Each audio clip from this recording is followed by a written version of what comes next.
Good morning, students. Hope you all are doing well. Now I will take your computer subject. Myself Prakshi Sharma, and today we have to start our chapter 3, charts in Excel. In our previous chapter 2, we are familiar with many functions related to Excel.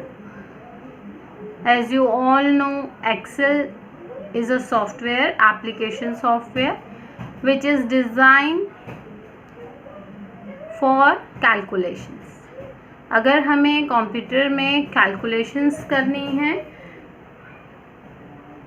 तो हम Excel software का use करते हैं. Data के basis पे जैसे हम सम करना है, हमें फंक्शंस बहुत सारे आपने चैप्टर 2 में जो सीखे हैं वो किसके बेस पे कर रहे हैं? Data. We have to arrange our data. We have to apply functions on our data. और उस डेटा को अगर हमें रिप्रेजेंटेबल फॉर्म में देना है जिसे देखने वाले को एकदम समझ आ जाए with in a seconds,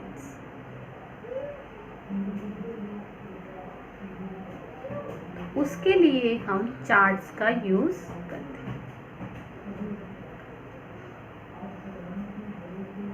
Excel में जो भी डेटा होता है वो न्यूमेरिक डेटा स्टोर होता है, और न्यूमेरिक डेटा पे जो भी फंक्शंस होते हैं, जो भी हम कैलकुलेशन परफॉर्म करते हैं,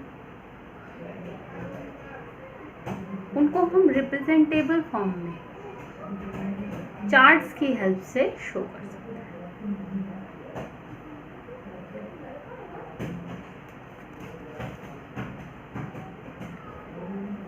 chart make our data interesting and easy to understand. Charts की हेल्प से हम अपने डेटा को इस तरह मैनेज करते हैं कि वो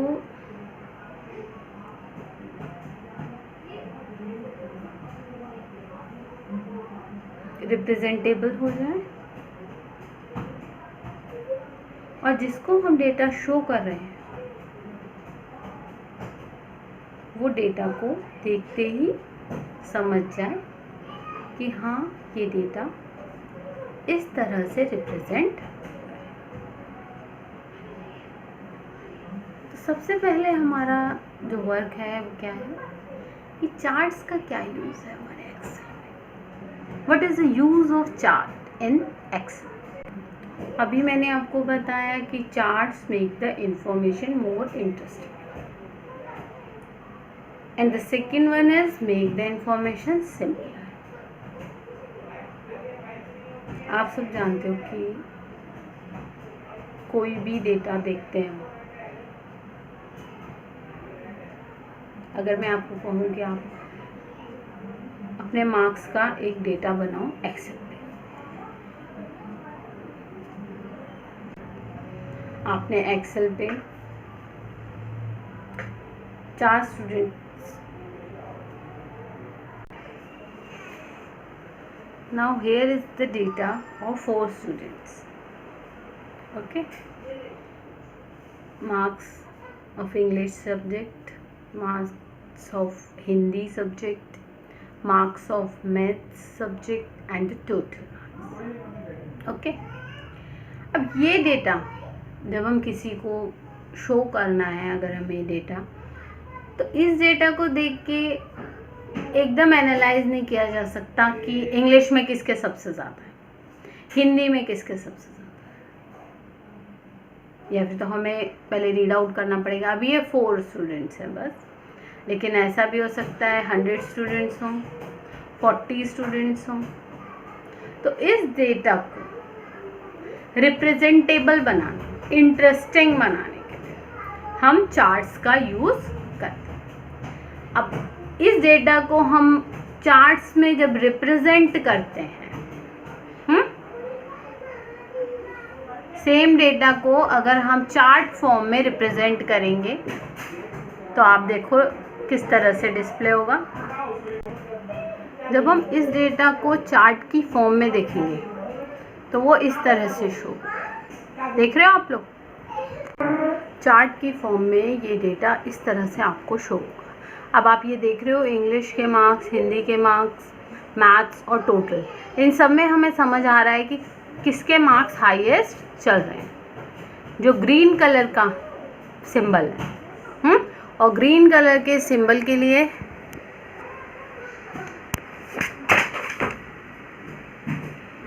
थर्ड स्टूडेंट आइडेंटिफाइड है।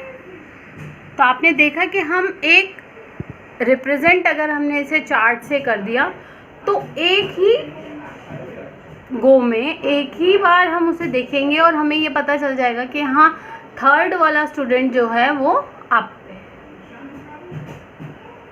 तो आपको इसी तरह से डेटा को रिप्रेजेंटेबल बनाना है और with the help of charts.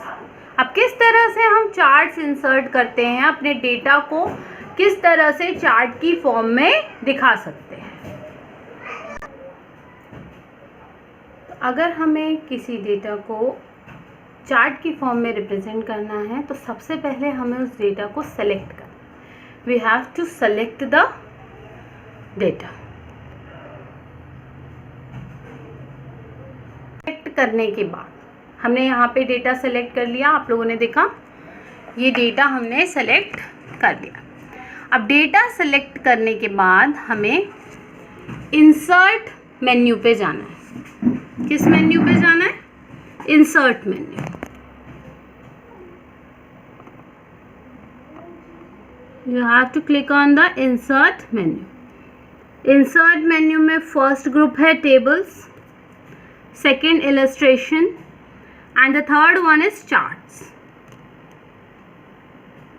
You have to go towards the charts group and these are the types of the chart. Select the column option. Column. Here are the types of the chart under the column option. Okay.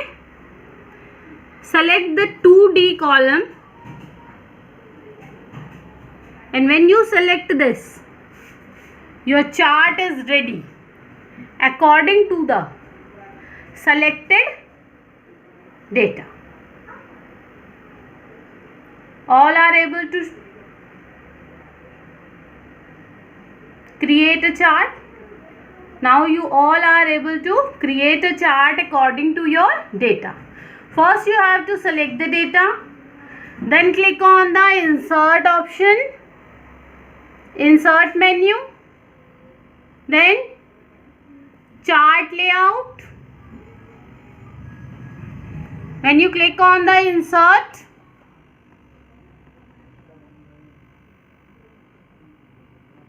column chart and select the type of the chart. When you select the type of the chart display in your sheet.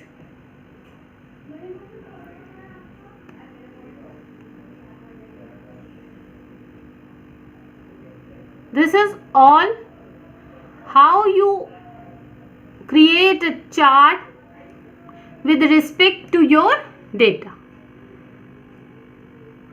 अब इस chart में आप देख रहे हो English के marks, Hindi के marks, maths के एंड द टोटल